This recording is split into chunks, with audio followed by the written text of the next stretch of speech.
ka pas komunikim të vazhdueshëm dhe kërkesa të vazhdueshme.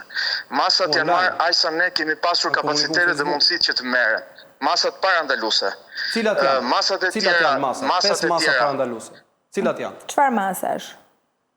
Masat parandaluese janë vendosja e dheut, mbajtja në kontroll e landfillit, ujitja në vazhdimsi e tij, vendosja e hidrantit para prak, deri para se të vinë forcat e zjarfikse dhe të emergjencës, përmbylljen e landfillit, përmbylljen e problematikave.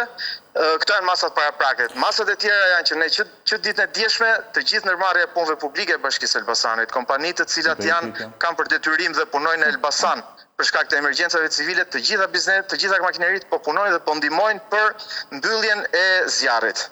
Kjo është ajo që po ndodh. Ka Mariglen ku me një pyetje. Po, në kontratën e shërbimit për pastrimin dhe e qytetit është kontrata përmban pastrim, depozitim dhe incenerim.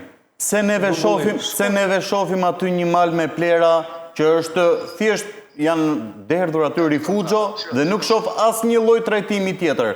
Kjo dhe kemi të bëjmë me një zjarr të përsëritur, po themi kemi 3 vitet e fundit, në mos gaboj që edhe mos ta abuzoj. Kemi të njëjtën gjë. Unë nuk e di se nëse do bëjmë gjithë si ekspert, edhe flasim sa të duash. Unë kam parë kontratën e nëse jeni ekspert, po tani të lutem pra më dëgjoj sekondë. Jo, as unë jam eksperti, më jo. As unë jam eksperti, po unë normalisht ngjoj 2 ekspert. Dhe ato ekspertët që merri pyeti kush është ekspert i landfillëve dhe të thot vetë se si bin zjarret në landfill, se si trajtohen. Nëse do bëni gjithë nga studiot ekspertin është muhabet tjetër.